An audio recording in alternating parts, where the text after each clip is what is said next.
Imaginemos una oficina normal, un martes cualquiera. La gente llega, se prepara un café, los ordenadores se encienden y, bueno, todo parece tranquilo. El típico día sin sobresaltos. Exacto. Pero entonces la puerta se abre, entra cierta persona y la atmósfera cambia de golpe. Como si bajara la temperatura a 10 grados. Tal cual. Es como si un elefante gigante acabara de entrar en la sala de reuniones. Las conversaciones se vuelven tensas de repente. La gente empieza a medir cada sílaba. Y hasta los correos electrónicos más simples se redactan con un cuidado excesivo, ¿verdad? Casi quirúrgico. Vale, vamos a desgranar esto porque hoy nos sumergimos en un análisis a fondo de un material fascinante. Nos basamos en el trabajo de la doctora Jodie J. Foster. Que tiene un perfil interesantísimo, por cierto. Sí, es psiquiatra en la Universidad de Pensilvania y además tiene un MBA por la Escuela de Negocios de Wharton. O sea, conoce la mente humana y conoce la empresa. Una combinación rara y muy necesaria. Y en su libro aborda un concepto que en yiddish se llama el Schmuck. A ver, no hay una traducción exacta al español. Pero todos sabemos identificar a uno. Claro, es esa persona pesada, difícil, que complica todo en el entorno laboral de una manera absolutamente abrumadora. Y el enfoque de la doctora Foster es fundamental aquí. La misión de nuestra exploración hoy no es aprender trucos baratos para ignorar a estas personas. O simplemente venir aquí a desahogarnos. Exacto, no se trata de eso.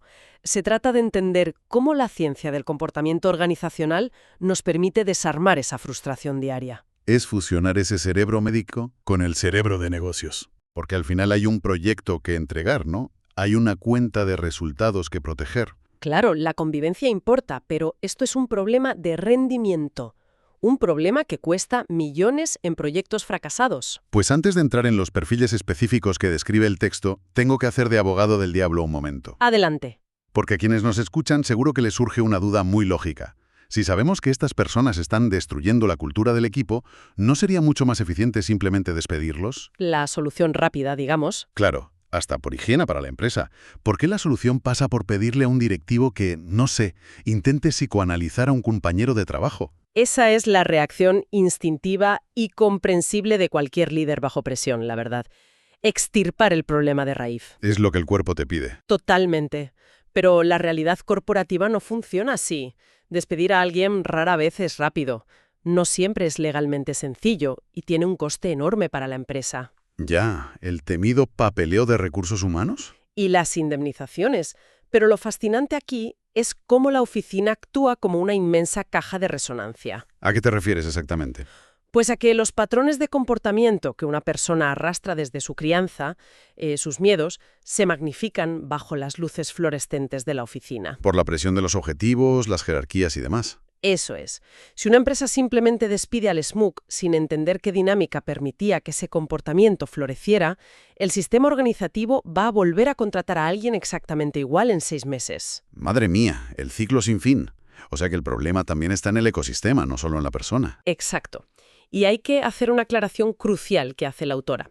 No se trata de que los gerentes jueguen a ser médicos y emitan diagnósticos clínicos. Claro, no les vamos a dar una bata blanca. Se trata de usar un marco de referencia psicológico. Entender que ese comportamiento destructivo, casi siempre, es un mecanismo de defensa mal adaptado. O sea, entender el mecanismo detrás del caos. Me parece un enfoque mucho más inteligente. ¿Y mucho más práctico? Pues para entender esos mecanismos, el texto agrupa estos comportamientos por el tipo de impacto que tienen. Empecemos por la gente que opera desde la intensidad emocional. ¿Los que drenan la energía de la sala? Eso es. El material nos presenta primero la figura del narciso. Lo ejemplifican con un tal Roberto. El típico profesional brillante. Traje impecable, sí. Pero en su vocabulario la palabra nosotros parece haber sido borrada por completo. Todo es yo logré, yo salvé el trimestre. Y cuando el equipo finalmente cruza la línea de meta tras meses de sudor, esta figura se las arregla para absorber todo el oxígeno. Roba todo el crédito de la sala y minimiza el esfuerzo de los demás. A nivel de superficie, esto parece pura arrogancia. Un exceso de amor propio insoportable. Ya, pero la lente de la psiquiatría nos revela el mecanismo real. Esa fachada tan imponente es en realidad una armadura. ¿Una armadura contra qué? Está construida sobre un vacío inmenso. Tienen un miedo paralizante a no ser suficientes, a ser considerados mediocres. Qué fuerte. O sea, necesitan inflarse constantemente frente a los demás porque en el fondo están pinchados. Exactamente. Y claro, eso cambia completamente la perspectiva de cómo tratarlos. Porque la reacción natural de un jefe sería intentar aplastar ese ego frente a todos para darle una lección. Y el libro sugiere que eso sería un error garrafal. Solo provocaría una guerra en la oficina. Entonces, ¿cuál es la solución real con un narciso? Hay que canalizar esa necesidad de aplauso. Darles el reconocimiento que ansían, pero de forma muy controlada y con límites estructurales claros. Entiendo. Hacer que su propio éxito dependa innegablemente de que el equipo entero triunfe. Exacto, alinear su hambre de protagonismo con los objetivos del grupo. Pero claro, el narcisismo es solo una cara de esta moneda emocional. Sí, porque si seguimos explorando cómo el miedo se manifiesta en la oficina, nos topamos con un perfil que el texto denomina la Venus atrapamoscas. El caso de Sofía. Sofía, ¿sí? Y fíjate que este caso es fascinante, porque al principio parece la empleada ideal, Es carismática, magnética, el alma del departamento. hasta que deja de serlo. De repente, sin previo aviso, está llorando desconsoladamente porque un compañero no le sonrió al entrar por la puerta. O te monta una escena monumental porque alguien cambió el tipo de letra de una presentación. Es literalmente como un agujero negro emocional. Absorbe toda la luz, el tiempo y la energía de los que están presentes. Impidiendo que la productividad y los proyectos puedan escapar de su gravedad. Si conectamos esto con el panorama general, lo que ocurre a nivel sistémico es devastador, ¿no? Totalmente. Un agujero negro es la analogía perfecta para la falta de regulación emocional. ¿Y esto, médicamente, de dónde viene?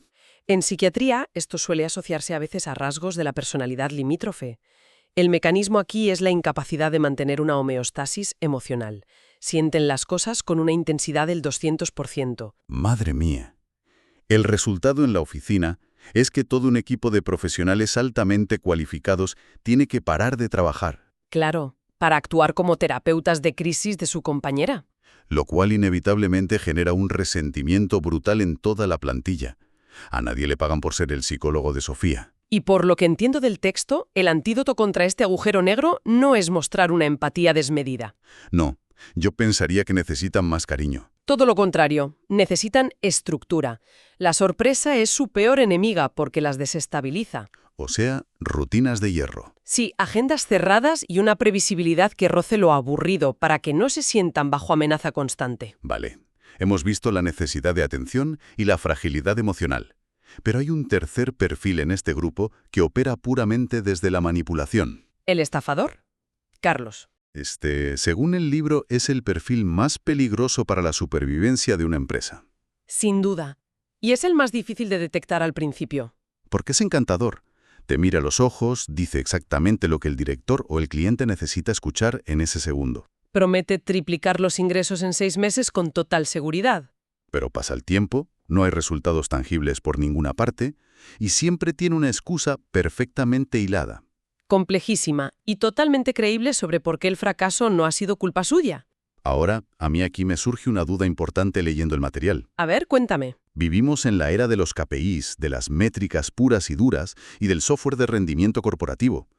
Si el estafador produce 0 resultados reales, ¿cómo es posible que sobreviva en la empresa actual? Es una gran pregunta. ¿Cómo caen los líderes en esta trampa una y otra vez si los números no cuadran? Caen porque el mecanismo de supervivencia del estafador es el secuestro del lenguaje corporativo.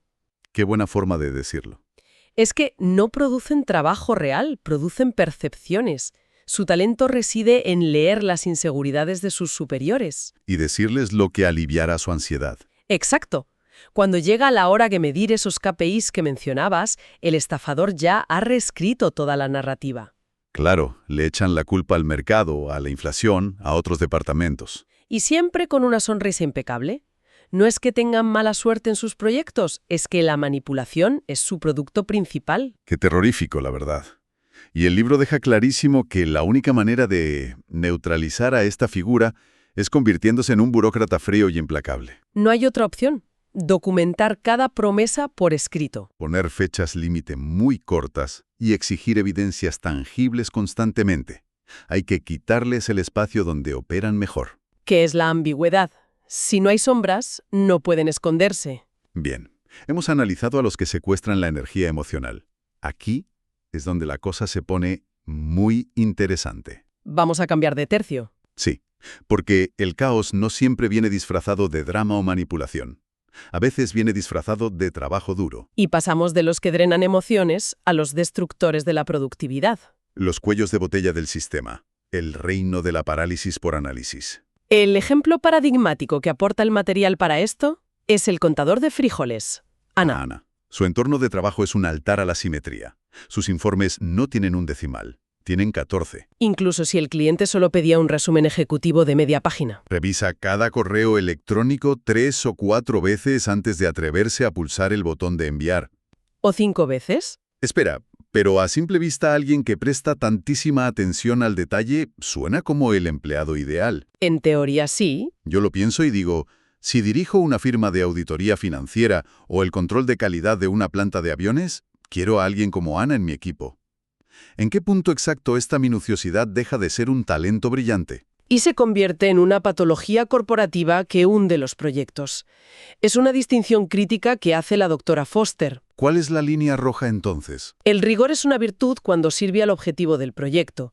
Se convierte en patología, que suele estar vinculada a rasgos obsesivo-compulsivos, cuando ese rigor ya no busca el éxito de la empresa, Sino que busca. calmar la ansiedad interna del propio empleado. El libro usa una analogía fantástica.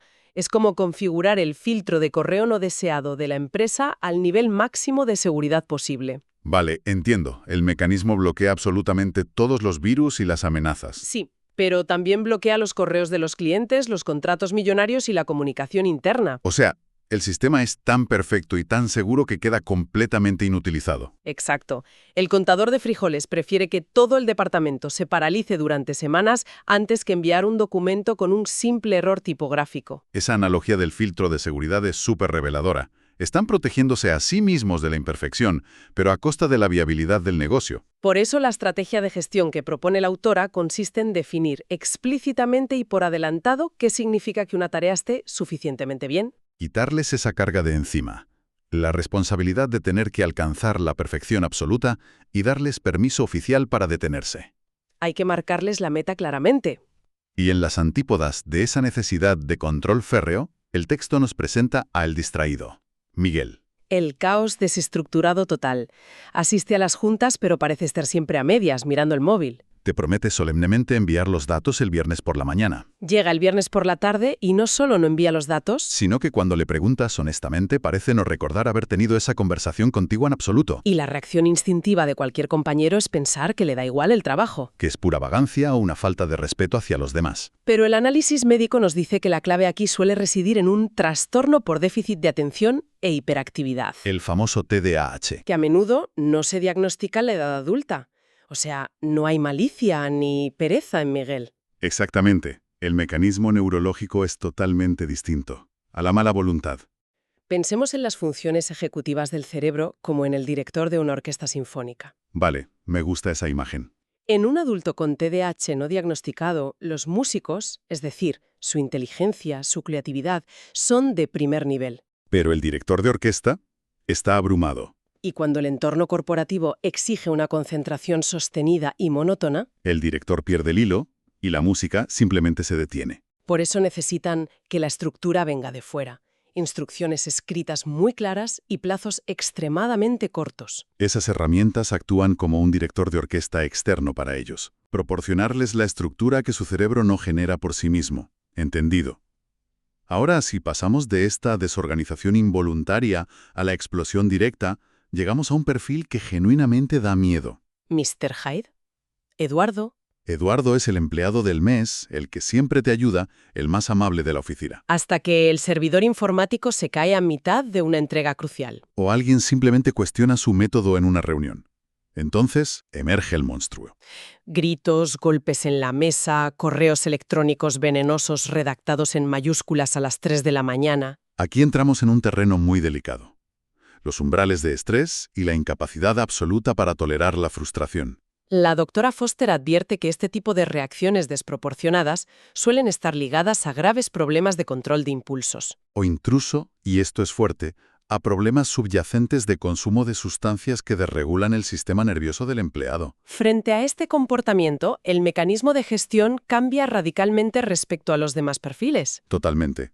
Aquí no se negocia con la agresividad. El texto es tajante. La comprensión psicológica que promueve el libro no exime de la responsabilidad corporativa a la hora de proteger al equipo. La línea roja absoluta es el maltrato. Aquí la acción debe ser directa, involucrando inmediatamente a recursos humanos. E implementando los protocolos legales necesarios. Y cerrando esta sección de bloqueadores, nos encontramos con el perfil que a mí me parece el más desolador de todos, el perdido. Lucía, una veterana. Lleva 20 años en la compañía, se conoce todos los procesos al dedillo. Era un pilar fundamental para la empresa, pero de un tiempo a esta parte olvida las contraseñas básicas para entrar al ordenador. Se desorienta en reuniones que antes dominaba sin esfuerzo. Y comete errores impropios de alguien con su experiencia. Y claro, el equipo murmura a sus espaldas, pero nadie hace absolutamente nada. Supuestamente por respeto a su gran trayectoria. Pero fíjate, es uno de los tabúes más pesados en el mundo corporativo. Hablamos muchísimo de liderazgo, de motivación, de sinergias. Pero hablamos muy poco del deterioro cognitivo. O del desgaste extremo por estrés crónico, el burnout. O incluso de una depresión clínica severa en el puesto de trabajo. El mecanismo aquí es un cerebro que, literalmente, está perdiendo su capacidad operativa temporal o permanentemente. Y ignorarlo, apartar la mirada bajo el pretexto de no querer ofender o por ese respeto a sus años de servicio. De abandono corporativo. Es un golpe de realidad duro. La respuesta ética y profesional no es esconder el problema en un cajón, sino abordarlo con enorme empatía. Ser el puente que conecte a esa persona con los recursos médicos de la empresa o del sistema de salud. Bueno, hemos catalogado a los que buscan drama activo y a los que paralizan los procesos. Pero nos queda un último grupo en los márgenes de este ecosistema laboral. Sí, son personas que no sabotean a nadie conscientemente, la verdad, ni paralizan el trabajo. Pero parecen operar en un universo completamente distinto al de sus compañeros. Los inadaptados incomprendidos. El primero en esta frontera es el robótico, Tomás. Su calidad de trabajo es impecable. No comete un solo error en sus hojas de cálculo. Pero si entra a la sala de descanso y hay un compañero llorando desconsoladamente por un problema personal grave, Tomás pasa de largo en absoluto silencio, calienta su tupper en el microondas y come mirando fijamente a la pared.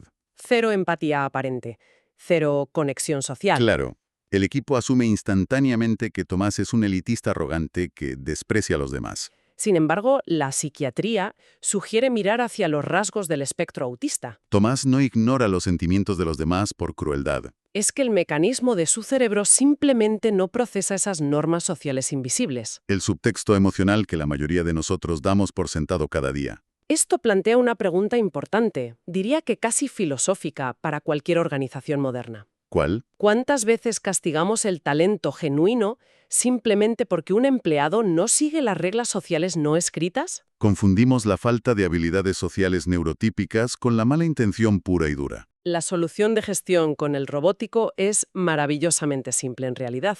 Eliminar por completo el subtexto. Hablar de forma literal, directa y explícita. Sin dobles sentidos ni ironías raras. Exacto.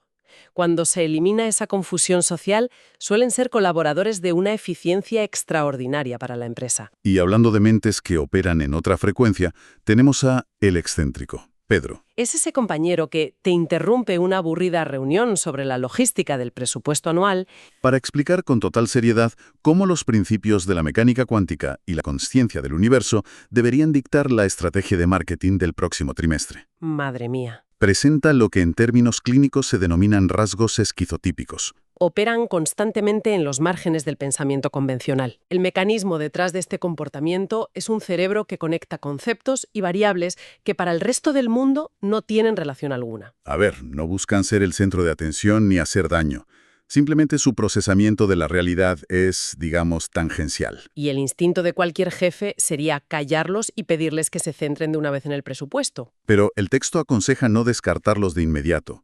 Hay que crear un entorno seguro donde sus ideas tan bizarras puedan filtrarse y evaluarse objetivamente. Porque quizás 99 de sus propuestas sean disparates absolutos. Pero la número 100 podría ser esa innovación completamente disruptiva que la empresa lleva 5 años intentando alcanzar. Totalmente cierto. Y para terminar este recorrido por los márgenes, encontramos a la suspicaz. Laura. Alguien que vive en estado de alerta máxima 247. Laura está íntimamente convencida de que la nueva política de escritorios compartidos, o el nuevo software de la empresa se diseñó de forma encubierta y exclusiva para vigilarla y encontrar una excusa legal para despedirla. ve una conspiración en cada correo corporativo masivo y mala intención en cada sonrisa de la dirección. Está directamente relacionado con una personalidad paranoide, ¿no? Sí, donde el mecanismo de supervivencia es asumir siempre la peor intención posible por parte de los demás para no ser tomado por sorpresa jamás. Y la herramienta gerencial aquí es la transparencia extrema, radical. Documentar los cambios minuciosamente y explicar el porqué de cada decisión antes de que se implemente. Para no dar ni una gota de combustible a ese motor constante de sospecha que tiene en la cabeza. Exacto. Cero sorpresas con ella. Vale, hemos hecho un recorrido inmenso, desde el narcisista asustado hasta el estafador calculador. Pasando por la perfeccionista que paraliza la empresa y el excéntrico cuántico. Y justo aquí es donde el libro de la doctora Foster lanza su mayor giro argumental, la revelación final y sinceramente la pregunta más incómoda de todo el texto. Adelante con ella. ¿Y si el SMUC de la oficina resulta que es quien está leyendo el libro en este preciso momento? Ya, es un ejercicio de humildad corporativa brutal. Si repasamos mentalmente todos estos perfiles, con todos sus miedos, sus obsesiones y mecanismos de supervivencia torpes, Y llegamos a la firme conclusión de que nosotros no poseemos ni un solo rasgo de ninguno de ellos. paradójicamente eso es una señal de alerta gigantesca. Absolutamente todos, cuando estamos sometidos al nivel adecuado de estrés, cansancio y agotamiento, mostramos estas aristas. El verdadero problema no es tener mecanismos de defensa humanos. El problema insoluble es la ceguera total ante ellos. El material ilustra esto con una historia buenísima, la historia de Jorge. Jorge se sienta en la cafetería y se queja amargamente con quien quiera escucharle. Dice que tiene una suerte terrible en la vida. Sí, porque cuenta que en su carrera se ha cruzado con 5 jefes psicópatas y ha trabajado en 3 departamentos supertóxicos. Donde, según él, nadie sabe comunicarse ni apreciar el talento de los demás. Y la gran tragedia de Jorge es que no se detiene a pensar ni un segundo que la única variable constante en todas esas ecuaciones catastróficas es él mismo. Y el poder terapéutico de darse cuenta de esto es que la autora no busca culpabilizar a nadie, busca devolverte el control. Si uno asume que en ciertas circunstancias de estrés es parte del problema, Automáticamente recuperas la capacidad de ser parte de la solución. El locus de control vuelve a ti. dejas de ser una víctima pasiva de un entorno supuestamente hostil y te conviertes en un agente que puede modular su propio impacto en los demás compañeros. Entonces, ¿qué significa todo esto para el día a día de quienes nos escuchan? El texto destila esta inmensa exploración en 3 pasos de acción muy concretos. Primero, al interactuar con ese compañero difícil que enturbia la oficina, cambiar el chip mental. Pasar de la condena instintiva a una especie de curiosidad clínica. Identificar cuál es el miedo subyacente que impulsa su comportamiento. Ojo, no para justificar el daño que causa. Sino para poder desactivarlo mediante la gestión adecuada. El segundo paso es atreverse a mirar ese espejo incómodo del que hablábamos hace un momento. Sentarse frente a una hoja en blanco, sin que nadie mire, y preguntarse con honestidad radical. ¿Bajo qué presiones me convierto yo en el cuello de botella del equipo? ¿Cuándo dejo que mis propias inseguridades dicten mi comportamiento en las reuniones? Y el tercer punto, que es esencial para quienes ocupan puestos de liderazgo, recordar que gestionar el trabajo técnico, los números, es fácil. Pero gestionar personas, con todos sus mecanismos de supervivencia, sus neurosis ocultas y sus talentos inesperados, ese es el verdadero trabajo. Un empleado aparentemente disruptivo, si se le aplica la intervención y la estructura psicológicas adecuadas, Puede transformarse por completo y pasar de ser el villano de la historia al colaborador más leal y eficiente. la doctora Foster lo resume magistralmente al decir que el primer paso para cualquier transformación en el entorno laboral es siempre el mismo: atreverse a ver con claridad. Ver a los demás como seres complejos intentando sobrevivir a sus presiones y vernos a nosotros mismos sin las excusas de siempre. Ver con claridad el mecanismo detrás del comportamiento humano. Eso nos devuelve directamente a la imagen con la que empezamos hoy, la de ese elefante gigante en la habitación que cambia por completo la temperatura del aire al entrar. Hemos hablado largo y tendido de cómo identificar a estas figuras. Y cómo los líderes pueden gestionarlas asumiendo que sus acciones nacen de traumas y estrategias personales de supervivencia. Ha sido un análisis muy completo. Pero antes de terminar esta exploración a fondo, me gustaría dejar una idea flotando en el aire. Algo para que nuestra audiencia lo mastique y analice por su cuenta estos días. A ver esa reflexión final. Si damos por hecho que el comportamiento de un individuo difícil en la oficina es una táctica de supervivencia, ¿qué ocurre cuando es la propia cultura de la empresa la que aplaude silenciosamente y recompensa con ascensos y dinero el individualismo del narcisista o la manipulación del estafador? Uf, esa es la gran pregunta. ¿Cómo puede sobrevivir un profesional emocionalmente sano cuando el elefante en la habitación no es el error aislado de un empleado con problemas, sino que la toxicidad está incrustada y codificada en el mismísimo ADN de toda la organización?